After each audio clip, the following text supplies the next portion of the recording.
What's going on, everyone? Welcome to today's video. We've been going through cutting off our old bumper tabs and getting the new ones welded on.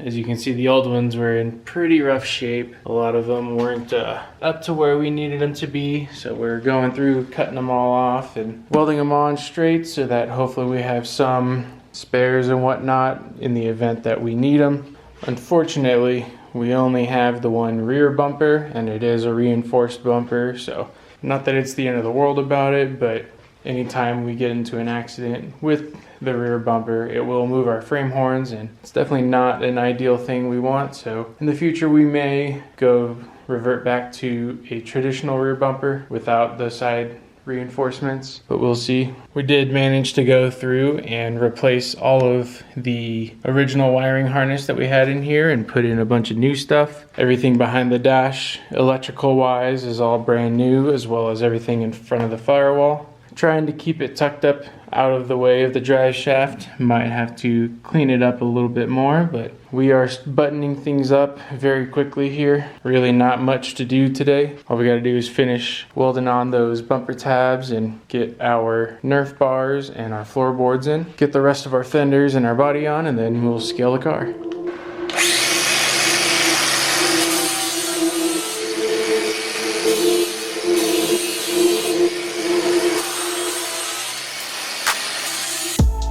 So we now got new bumper tabs on all of our bumpers. I'll be the first to say that my welding is not the prettiest, but we at least have metal attached to metal, and that was kind of our end goal. We even got some new ones on the rears. We did have to modify our frame rails and the reinforcement tube a little bit so that we can fit the new ones on there, but they went on pretty smoothly other than that little obstacle. So now we're gonna go ahead and get our Nerf bars on both sides. These ones definitely don't appear to be straight, but we've only got one right side and I believe 2 bars for the left side. So we're gonna work with what we have, and hopefully after this we can start securing the rest of the body.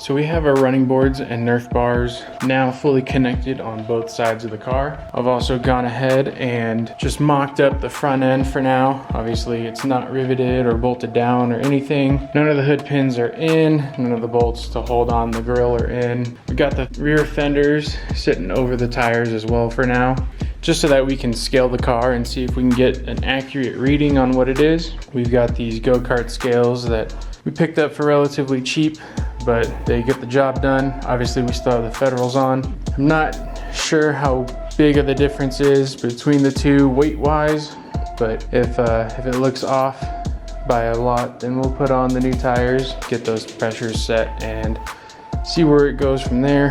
Hopefully we don't have to add a ton, if any, lead. Hopefully we can just run it the way it is, but that's why we're scaling the car.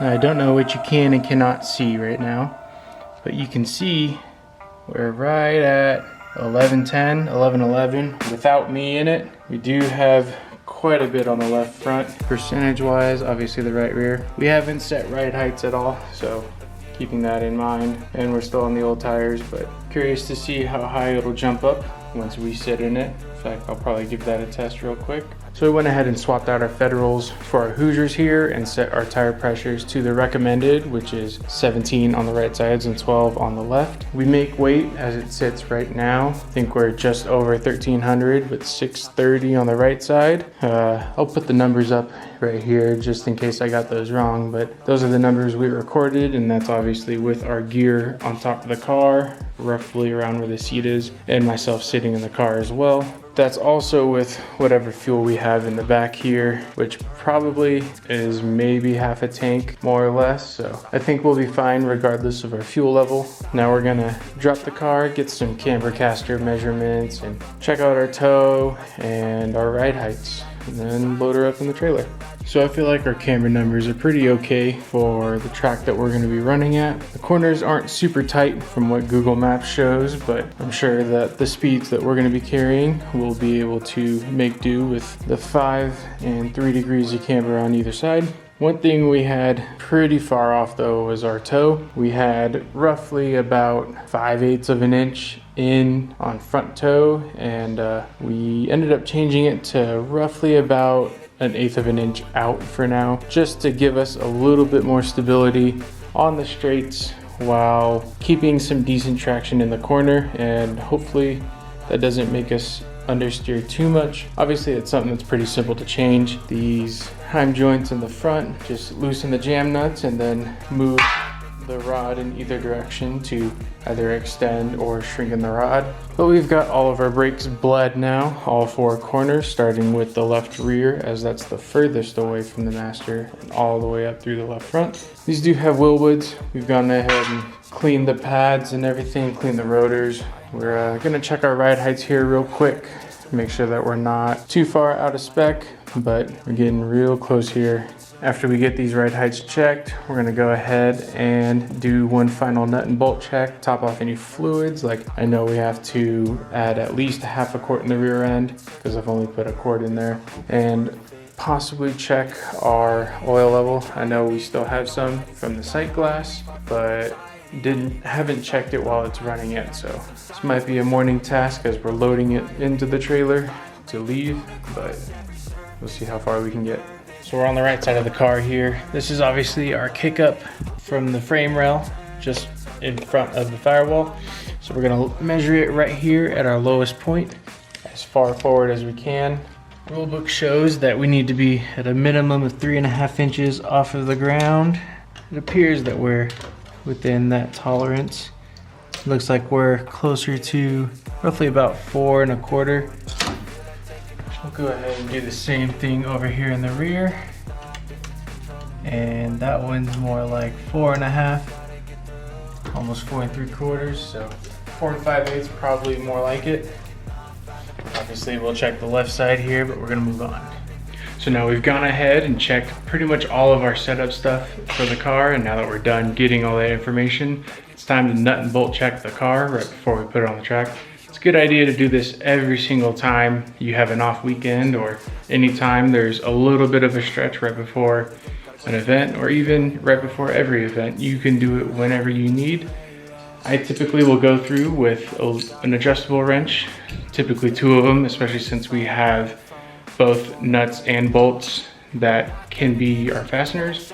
So we're gonna go through, just check every single bolt, touch every single bolt, make sure you touch every single bolt, and make sure that they're tight. If they are even a little bit loose, we'll grab out the correct wrench, go through and tighten it properly. But this is literally just to check everything that's on the chassis.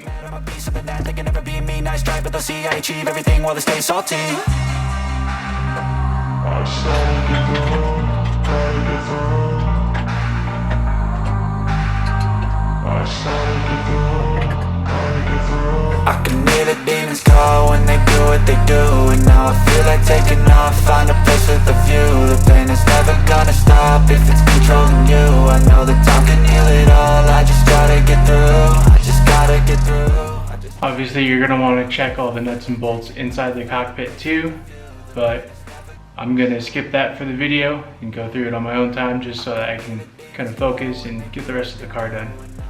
So we got the car finished up, nut and bolt checked everything, but unfortunately for us, they ended up moving our Saturday practice to Sunday, and that didn't work well with our schedule, so we ended up having to miss it last week. And that's honestly a huge bummer for us because that means we'll be going to our first event on May 6th with absolutely no seat time in the car. Not the end of the world, but we definitely would have benefited from it, especially knowing that we don't know what the track requires for certain safety things for tech inspection. So we're now missing out on that information for the first event, and hopefully we bring enough stuff to remedy those issues as they come up. But if not, we may have to sit out the first event on the 6th. We'll definitely show up, run through tech and see what they say, but hopefully we're able to race that night. We're only doing a handful of races. We're not doing the full schedule that they have posted on the website because there are a couple double headers as well as races on Sundays, and fortunately I don't think we'll be able to make them all due to a couple prior things that we've already had scheduled. But for now, hopefully this car is good enough to race. We're obviously going to get our vinyl cut out, throw some numbers on, get our name on it and whatnot, try and get the body cleaned up a bit more as we definitely have quite a bit of oil and grease all over the car. Try and get this hood white as well. So yeah, obviously missing our last chance at practice is a huge bummer for us, but it adds to the challenge on the 6th that we'll go in with no seat time. So appreciate you guys watching. Hope to catch you in the next one.